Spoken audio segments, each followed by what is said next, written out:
그리고 그와 연관된 어떤 내부에서의 어떤 김정은 위원장은 물론 제일 위에 정점에 있지만 그 밑에 있는 그 내부 권력층들 간의 어떤 파워게임 이런 것들의 어떤 양상이지 않을까라는 이런 해석도 나옵니다. 네. 어제 저희 뉴스탑10에 출연했던 태영호 전 공사도요.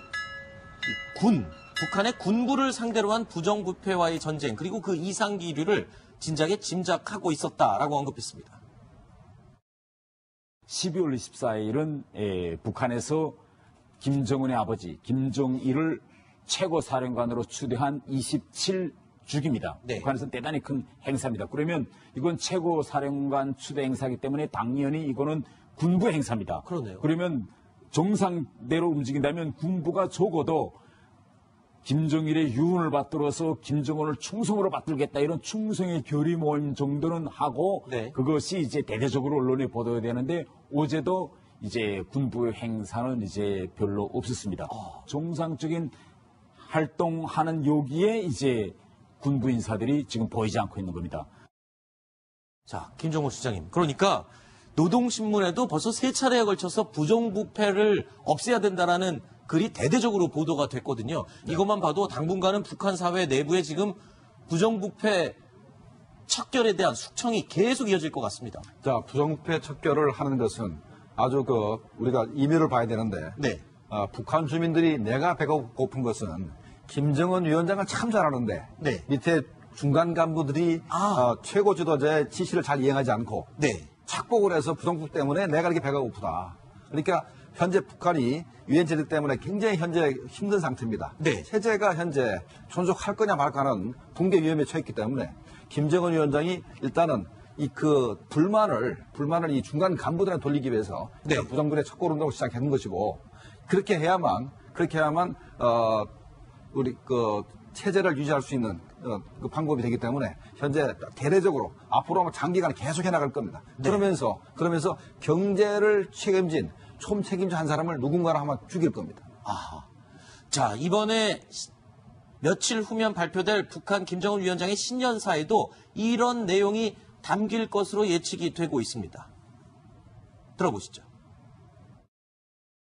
김정은 위원장이 올라가서 부정부패와의 이 싸움을 이제 걸고 대단히 많은 부서를 검열하고 많이 치긴 쳤습니다. 신년사 같은 데서도 나는 이렇게 열심히 잘 싼 나라를 만들려고 이거 뛰고 있는데 밑에 간부들이 이거 잘 받들어주지 못해서 막 안타깝다 이런 안타까움도 호소하고 했는데 저는 그렇게 해야 된다고 해서 북한에서 부정부패나 비리가 없어질 것이라고는 생각하지 않습니다. 네. 북한에서의 부정부패는 대단히 오랜 것입니다. 북한의 부정부패의 특징은 상습형이고 지속형입니다.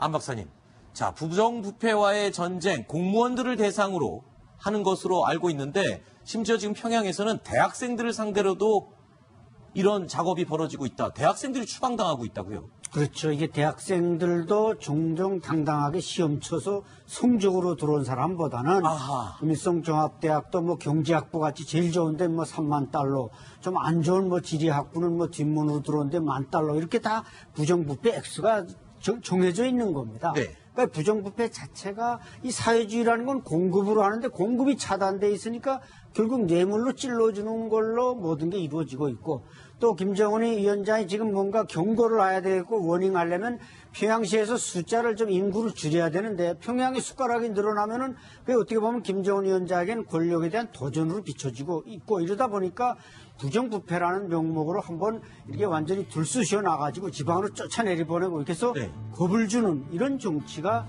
김정은 위원장의 정치 한 패턴입니다. 네, 그런 측면도 있고 또 하나는 이제 현재 한류가 북한 내부에 확산되는데 네. 그게 핸드폰으로 좀 확산이 되고 네. 그다음에 이제 USB로 확산되고 하기 때문에 현재 청년들이 이제 우리 이 자본주의 문화, 자유주의의 문화에 많이 절어 있습니다. 네. 그래서 그거를 이제 대학생 사회에서 특히 김일성 종합대학의 학생들이 많이 이제 막 확산되기 때문에 거기에 관련돼 있던 사람들을 전부 다 지방으로 추방하고 이제 퇴교를 차는 그런 현재 움직임이 나타나고 있다고 봐야 되겠습니다. 결국에 부정부패와의 전쟁, 북한에서 벌어지고 있는 이 상황이 어떻게 보면 내부 결속을 다지고 내부 주도권을 좀 김정은이 더 확고하게 다지기 위한 그런 작업도 성격이 굉장히 강하군요. 그렇죠. 아까 참배하는데 이제 조현준 제1부부장, 과거 이제 장성택도 잡고 현영철도 잡은 조현준 제1부부장이 아주 맥이 쭉 빠져서 뒷줄에 따라섰는데 사실은 조직지도부장 최용해가 주로 하지만 그 조현준 이런 어떻게 보면 좀 사람 잡는 인물들이 아직 거기에 포진하고 있기 때문에 이런 방법을 통치수법을 계속 반복해서 사용할 것입니다. 네. 지난 5월에 왜 우리 평양 가서 우리 가수들이 이렇게 공연한 적이 있는데요. 네. 그 가수들 공연할 때 이제 그 노랫말을 뒤에 이제 그 배경에다가 이렇게 계속 이렇게 틀어줬거든요. 네. 북한에서요. 그랬는데 이제 레드벨벳이 노래할 때는 그게 없었습니다. 네. 그러니까 레드벨벳의 노래는 아직까지 북한의 어떤 그 상황에서 봤을 때 이건 자유주의가 너무 심한 문화이기 네. 때문에 이것은 뭐 이게 가사를 어떤 노출시키는 것 자체가 지금 좀 불가능한 그런 상황이거든요. 그렇기 때문에 이제 북한 쪽에서는 이런 지금 휴대폰이 지금 북한 전체 국민의 뭐 4명당 1명꼴로 지금 보급이 돼 있다고 합니다. 네. 근데 이 휴대폰은 물론 북한에 600만 대가 공급돼 예. 있다. 뭐 이런 얘기도 있죠. 인터넷으로 연결은 안 되지만 네. 휴대폰을 통해서 여러 가지 뭐 자료라든지 동영상이라든지 이런 것들은 막 이렇게 교환이 되거든요.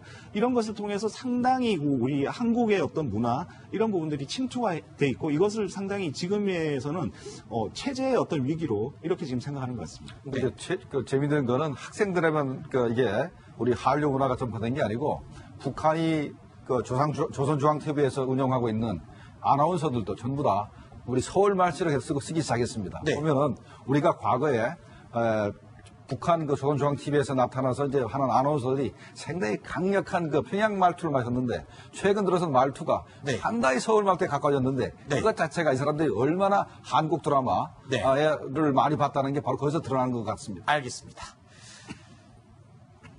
자, 4번째 이야기까지 살펴봤습니다. 이제 5번째 이야기로 이어가겠습니다. 오늘의 1위와 2위로 꼽은 이야기 준비되어 있습니다. 만나보시죠. 최근 미국은 북한에 대해서 인권 압박 카드를 꺼내들었죠. 유엔이 북한에 대한 인권 결의안을 채택한 데 이어서 미 재무부는 최룡해 등 인권 제재 대상 3명을 추가로 발표를 했습니다.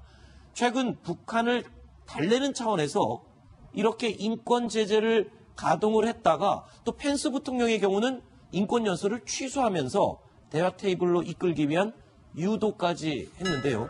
태공사는 이에 대해서 이렇게 평가를 하며 팁을 주고 있습니다. 북한은 인권 문제가 나면 이건 리짐 체인지의 수단이다.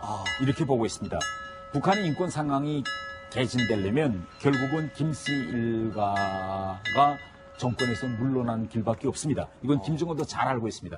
그래서 인권 문제가 나면 그건 리짐 체인지다. 이렇게 보고 있는데 문제는 무엇이냐. 미국이 이 북한에 대한 인권 문제를 이제 쓸 때 이걸 압박 진정성이 보이게 해야 되겠는데 이걸 압박 카드로 이제 보이게 쓰고 있는 것이 저는 문제라고 생각합니다. 북한과 협상하기 전에는 아시겠지만 지성호 씨도 미 의회에 이제 초청돼 갖고 트럼프가 이제 전체 의원들 앞에서 서게 하지 않았습니까? 이렇게 북한과 협상이 안 될 때는 인권 문제를 꺼내고 또 북한과 협상이 할 때는 인권 문제가 또 없어지고 이렇게 인권 문제에서 지속성과 일관성이 없으면 결국은 북한의 견제에서는 이걸 압박하더라고나 보게 되는 겁니다.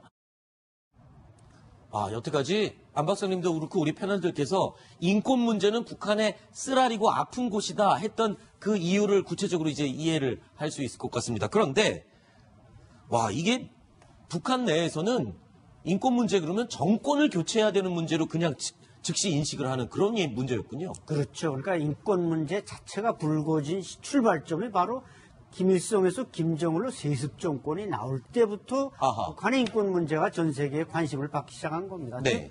1973년 5월 국가정치보위부를 만들면서부터 수용소가 재편되면서 15만 명 이상을 격리 수용하고 그러니까 세습에 반대하니까. 근데 지금 그게 3대까지 왔으니 네. 과연 얼마나 북한에 지금 잠재된 이 폭발력이 숨어 있는 겁니까? 이것을 이제 우리가 미국이나 우리가 네. 자극하면은 북한은 이건 앞에서 들이대는 칼이 비핵화라면 뒤에서 들이대는 칼은 인권 문제다. 이건 우리 뭘 잘하겠다 이렇게 받아들이고 있기 때문에 발끈발끈하고 있는 것이죠. 그리고 또 이 점도 지적하고 있네요. 그러니까 북한이 인권 카드로 북한을 압박하려면 네네. 달래는 수단으로 펜스 부통령이 연설 취소하듯이 이렇게 때에 따라 다르게 하지 말고 지속적으로 압력을 가해야 된다. 이런 얘기를 지금 하고 있네요. 폼페이오 장관이 방북할 때 일본에서도 얘기를 했지 않습니까? 일본의 납북자 얘기를 제발 좀 얘기해달라. 네. 약속했죠. 해준다고. 그 다음에 인권 문제도 제기하겠다 그랬고. 그 다음에 뭐, 북한의 다량 살살 무기. 네. 그러니까 뭐 다연장 로켓 포라든가 생각 무기도 얘기 다 한다 그랬습니다. 근데 제가 볼 때는 실제로 가서 했느냐? 안 한 것 같아요. 아하. 그러니까 비핵화 문제와 논의하기 위해서 네. 이렇게 언론에 얘기했습니다만 실제로 가서 인권 문제 얘기했느냐 하는 네. 부분에 실망스럽기 때문에 아하. 행호공사가 그러면 일회성을 하지 말고 지속적으로 해야 되는데 일관성이 그렇죠. 없다 이런 얘기를 하는 것 같고 왜 그러면 인권 문제가 북한 체제를 무너뜨리는 거냐라고 이제 얘기를 하는데 자 북한 체제 유지하는 방법은 두 가지입니다. 하나는 거짓말을 하는 겁니다. 네. 외부 정보를 차단해서 거짓말하는 게 하나고 또 하나는 이 포갑을 하는 거거든요. 네. 두 가지가 이제 체제를 유지하는 축인데 이제는 더 이상 거짓말 할 수가 없는 게 휴대폰이 600만 대가 되고 네. 연간 한 20만 명씩 관광객이 있어요. 그러니까 이게 거짓말을 더 이상 못 합니다. 네. 근데 거짓말해서 안 되니까 이제 남은 게 유일한 게 포갑인데 네. 이 포갑이 뭡니까? 인권을 유리하는 인권이죠. 거고요. 아하. 그럼 이거 못하게 하면 체제 무너지지요. 아하. 바로 딱 떨어지는 겁니다. 그렇군요. 시하하면서 자신의 시리아 철군 계획을 애둘러 옹호했습니다. 2 years ago, when I became president, they were a very dominant group. They were very dominant. Today, they're not so dominant anymore. 트럼프 대통령은 처음부터 시리아에서 미군의 임무는 IS의 군사거점 제거였다면서 그것을 이제 끝낼 것이라고 덧붙였습니다. AP통신은 트럼프 대통령이 미국의 세계 경찰 역할의 종료를 선언했다고 평했습니다.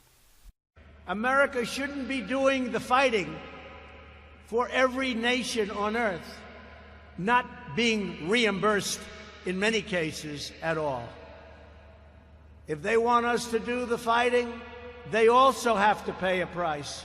And sometimes that's also a monetary price. 트럼프 대통령이 분쟁 지역 주둔 미군 기지를 찾은 것은 이번이 처음. 그동안 미군 부대 방문에 소홀했다는 지적에 두어 번 계획했던 것이 사전에 노출돼 취소됐다며 보안이 어려웠다고 해명했습니다. YTN 기정훈입니다. 도널드 트럼프 미국 대통령이 이라크에 주둔 중인 미군을 철수할 계획이 없다고 밝혔습니다. 트럼프 대통령은 현지 시간으로 28일 이라크 알아사드 미 공군기지를 전격 방문해 이같이 밝히면서 시리아에서 뭔가 하기를 원한다면 이라크를 기지로 활용할 수 있을 것이라고 말했습니다. 로이터 통신은 시리아 내 이슬람 국가 격투의 작전과 관련해 이라크를 거점으로 활용할 수 있다는 의미라고 설명했습니다. 트럼프 대통령은 새 국방장관 지명을 서두르지 않을 것이며 셰너헨 장관 대행이 오랫동안 있을 수 있다면서 매티스 국방장관 후임 임명을 서두르지 않겠다는 뜻도 밝혔습니다. 대법원이 정치자금법 위반 혐의로 기소된 자유한국당 이군현 의원의 상고심에서 징역형의 집행유예를 선고한 원심을 확정했습니다. 이번 확정 판결로 이 의원은 곧바로 의원직을 잃게 됐습니다. 강희경 기자입니다. 정치자금법 위반 등의 혐의로 재판에 넘겨진 자유한국당 이군현 의원은 1심 선고 이후 관행적으로 해온 일이라고 불만을 나타냈습니다. 역시 관행적으로 지금까지 해왔던 거 아닙니까? 그거를 이제 정확하게 이제 법적 사실을 확인하지 않고 파악하지 못했다는 건데. 하지만 항소심에 이어 대법원도 유죄를 인정하며 이 의원은 바로 의원직을 잃게 됐습니다. 대법원은 이 의원의 상고심에서 정치자금 불법 수수에 대해 징역 1년 6개월에 집행유예 3년을, 회계보고 누락에 대해 징역 6개월에 집행유예 3년을 선고한 원심을 확정했습니다. 공직선거법에 따라 정치자금법 위반으로 벌금 100만 원 이상의 형을 확정받으면 국회의원 당선은 무효가 됩니다. 이군현 의원은 지난 2011년 7월부터 2015년 2월까지 보좌진 급여 2억 4천여만 원을 돌려받아 다른 직원 급여와 사무실 운영비 등으로 쓴 혐의로 재판에 넘겨졌습니다. 고등학교 동문인 사업가로부터 경력금 명목으로 1,500만 원을 받고 선거관리위원회에 정치자금에 관한 회계보고를 누락한 혐의도 추가됐습니다. 앞서 하급심 재판부는 이런 일이 재발되지 않도록 의원직을 박탈할 수 있는 형의 선고가 불가피하다며 모든 혐의에 대해 징역형의 집행유예를 선고했습니다. 대법원도 하급심 판단이 옳다고 봤습니다. 17대 총선에서 한나라당 비례대표로 국회에 입성한 사선의 이군현 의원은 지난 20대 총선에서 통영 고성에 단독 출마해 유일하게 무투표로 당선돼 화제를 모았습니다. YTN 강희경입니다. 여러 비리 의혹을 받고 있는 김태우 수사관에게는 해임 징계가 청구됐습니다. 대검 감찰본부는 비위 의혹 대부분이 사실로 확인됐다고 밝혔습니다. 조성호 기자가 보도합니다. 대검 감찰본부는 지난달 30일부터 한 달 가까이 김태우 수사관에 대한 감찰을 벌여왔습니다. 감찰 결과 해임을 청구하기로 했습니다. 공무원에 대한 징계 가운데 파면 다음으로 무거운 처분인데 확정되면 3년 동안 공직에 임용될 수 없습니다. 감찰본부는 청와대가 통보한 김 수사관 비위 의혹이 대부분 사실로 드러났다고 밝혔습니다. 우윤근 주 러시아 대사 비위 의혹을 비롯해 청와대에서 작성한 첩보 관련 자료를 언론에 제공한 것은 비밀 엄수 의무를 어긴 것이라고 판단했습니다. 지인인 사업가 최모 씨 등으로부터 5차례에 걸쳐 골프 접대 등 260만 원 상당의 향응을 받고 정보 제공자 등에게서 7차례 골프 접대를 받은 것은 공무원의 품위 유지 의무를 위반한 것이라고 밝혔습니다. 자신이 감찰을 맡았던 과학기술정보통신부의 장관 등에게 개방형 5급 사무관 직위를 신설하도록 유도한 뒤 직접 지원했다는 의혹도 사실로 확인됐습니다.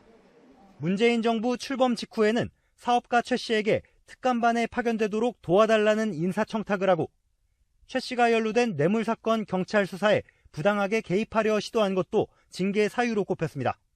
김 수사관에 대한 최종 징계 수위는 한 달 내로 대검 차장검사가 위원장인 대검 징계위원회에서 결정됩니다. 해임 중징계가 청구된 김 수사관은 변호인을 통해 바로 입장 자료를 냈습니다. 감찰 결과가 사회 통념과 상식에 맞지 않는다고 반박하며 남은 징계 절차와 검찰 수사에서 시비를 가리겠다고 밝혔습니다. 감찰본부는 청와대가 함께 징계를 요청한 검찰 수사관 2명에 대해서는 3차례씩 골프 접대를 받은 사실을 확인하고 경징계인 견책을 요청했습니다. YTN 조성호입니다.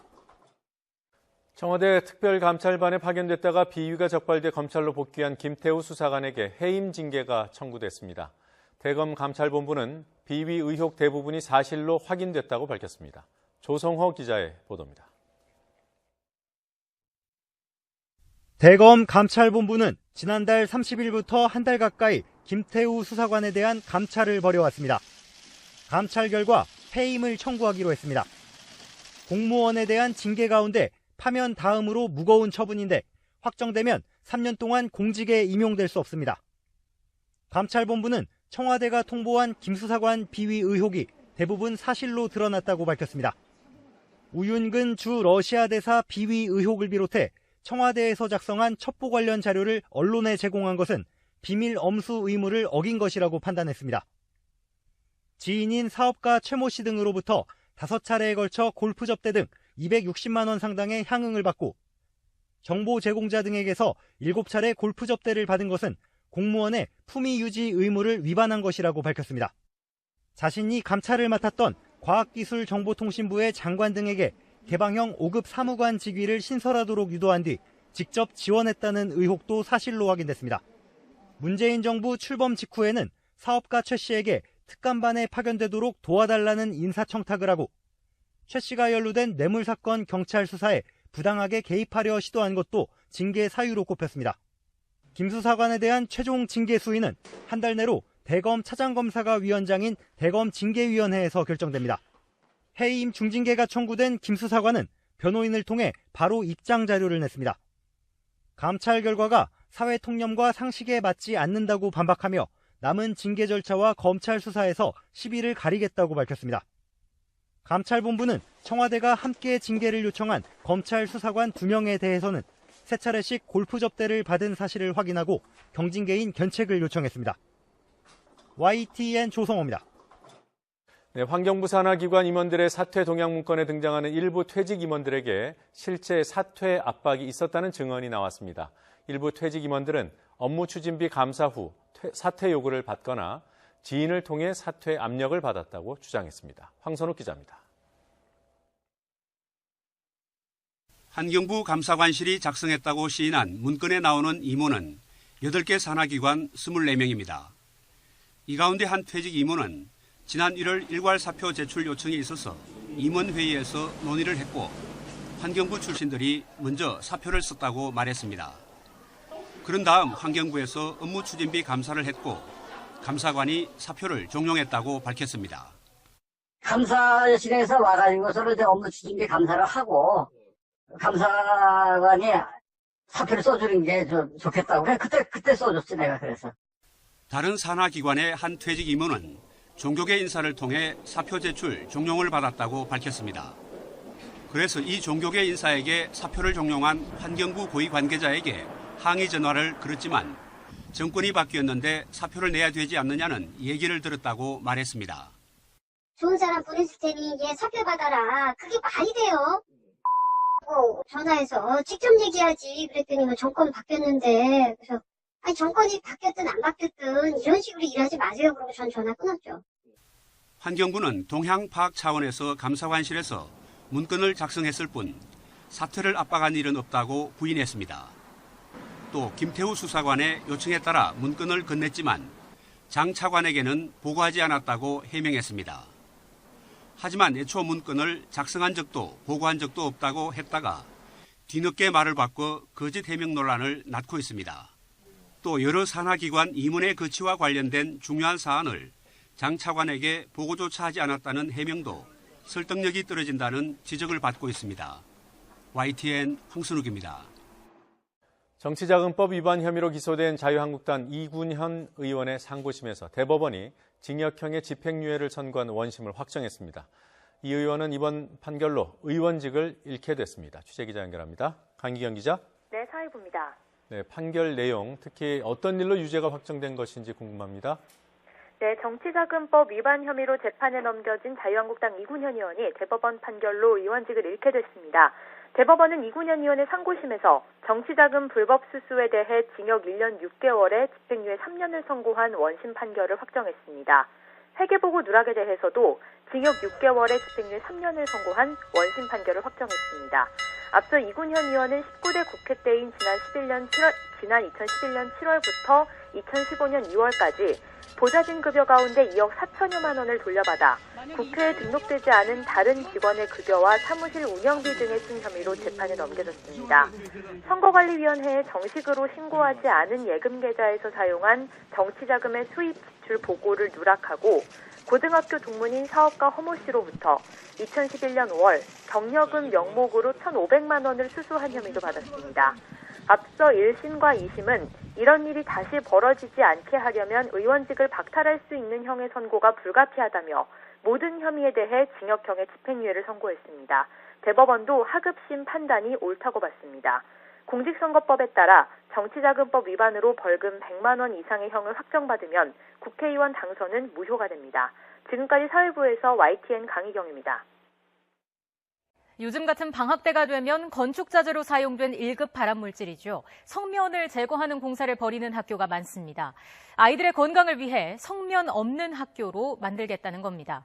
하지만 성면 제거 공사가 끝난 학교에서 여전히 성면이 검출되고 있었습니다. 추은호 기자가 취재했습니다. 성면 제거 공사가 완료된 학교를 대상으로 감사원이 과연 성면이 없어졌는지 살펴봤습니다. 성면 없는 학교로 관리되고 있는 수도권 서로 짜고 버리는 버라이어티 쇼일 가능성도 결코 배제할 수가 없는 일이기도 하다. 그동안 청와대는 김태우 한 사람을 잡기 위해 권력이 총동원되어 방어적 공세에 주력했다. 이 와중에 청와대 실세들은 별별 소리들을 다 내가며 김태우를 거칠게 공격했다. 미꾸라지 한 마리가 진흙탕을 흐린다는 소리도 나왔고 6급 공무원에 불과한 주제에 주제 파악도 못하고 어디 감히 대들어? 라는 인격살인적 발언까지도 나왔다. 특히 김태우가 민간인, 언론인, 교수, 공무원의 사생활 등의 사찰 동향을 보고했을 때는 일 잘한다며 1계급 특진 운운하며 머리를 쓰다듬어 주다가 폭로전이 가열되자 김태우가 올린 보고서를 불순물로 격화시키는 야비함까지 보여주기도 했다. 이처럼 청와대가 험악하게 대응하면 할수록 여론은 점점 더 악화되었다. 그러자 수세에 몰린 청와대가 황급하게 끄집어낸 말이 문재인 정부의 유전자에는 애초에 민간인 사찰이 존재하지 않는다는 희한한 소리였다. 얼마나 궁색했으면 유전자까지 등장했을까.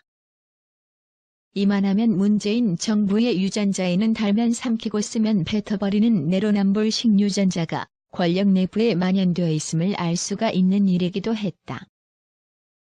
오늘은 전국 330개 공공기관장과 감사들에 대해 성향 등을 작성하여 특감반장에게 보고했다는 일명 블랙리스트에 대한 새로운 사실이 폭로되었고 환경부 산하기관 임원들에 대한 사퇴 동향까지 작성한 보고서가 공개되기도 했다. 이른바 블랙리스트였다. 어제는 한 언론에서 정부 부처의 문건이 언론에 보도되었다고 해서 언론 유출죄를 잡겠다며 공무원의 사생활까지 뒤지는 행위까지 있었다는 김태우의 추가 폭로가 나왔고 한중편에서는 김태우가 작성한 동향 보고서를 매주 5건씩 민정수석에 보고했다는 새로운 사실도 나왔다. 그렇다면 과연 김태우만 매주 5건씩 보고를 했을까? 결코 아닐 것으로 짐작된다. 김태우 외의 다른 특감 반원들도 김태우와 유사한 사찰 동향을 보고했다는 것이 합리적인 의심이다. 만약 특감 반원 10명이 근무했다면 주 50건의 보고서가 올라갔을 것으로 추정되며 특감 반원 20명이 근무했다는 언론의 보도가 있었던 점을 감안하면 주 100건의 동향 보고가 민정수석실로 올라갔다는 계산이 성립된다. 이 정도 분량의 보고서가 올라갔다면 청와대가 아무리 아니라고 항변해도 광범위하게 사찰 활동을 하고 있었다고 간주할 수밖에 없다. 김태우가 매주 금요일마다 특감 반원 1명당 1건씩 A4용지 1장 분량의 동향 보고를 이인걸 특감 반장을 통해 윗선에 보고했고 매주 화요일 회의 때는 이인걸 반장이 지난주 보고 실적과 함께 몇 건이 조국 수석에게 보고됐는지도 알려줬다고 적나라하게 증언했기 때문이다. 앞으로 김태우로부터 어떤 새로운 폭로가 잇따를지는 예측할 수는 없지만 지금까지 나타난 폭로만으로도 민정수석 조국의 책임은 절대 피할 수가 없게 되었다. 이런데도 조국이 빠져나간다면 청와대 미꾸라지는 김태우가 아니라 조국이었다는 것이 명백하게 밝혀지게 되는 것이다. 조국은 자신의 페이스북에다 여기저기서 두들겨 맞겠지만 맞으며 가겠다는 글을 올렸고 자신은 절대 책임질 수 없다는 뜻을 나타내기 위해 미국 가수 브루스 스프링스틴의 노래 노서렌더까지 올리며 자신을 마치 권력으로부터 핍박받는 피해자로 묘사시키며 감성을 자극하는 교활한 모습까지 보여주었다. 강남 좌파 먹물들이 상투적으로 써먹는 수법으로 보이기에 충분했다. 조국이 이렇게 나오자 이현주 의원이 나서 전곡을 콕콕 찔렀다. 마치 불의에 항거하는 정의의 사도, 권력에 저항하는 의사라도 난 줄 알겠다. 기가 막히는 일이라고 하면서 웃지 못할 블랙 코미디에 비유했고 검찰을 비롯해 모든 사정기관을 사실상 장악하고 있는 민정수석이라는 직위에 있으면서 그런 말을 서슴없이 하다니 이게 무슨 80년대 전두환 시절 같은 태도인가라고 비판했으며 집권하자마자 수많은 정적을 제거하고 그들에게 우호적이었다는 이유로 사람들을 뒷조사하고 자포자기할 때까지 괴롭히며 죽음으로까지 몰아 입을 다물게 하는 권력 아닌가라며 똑소리를 냈다. 이 사태를 지켜보고 있는 다수 국민의 생각도 이현주 의원의 지적과 다르지 않을 것이다. 제2라운드는 이렇게 막이 오르고 있다. 김태우 변호를 맡은 석동현 변호사의 활약이 기대되는 이유이기도 하다.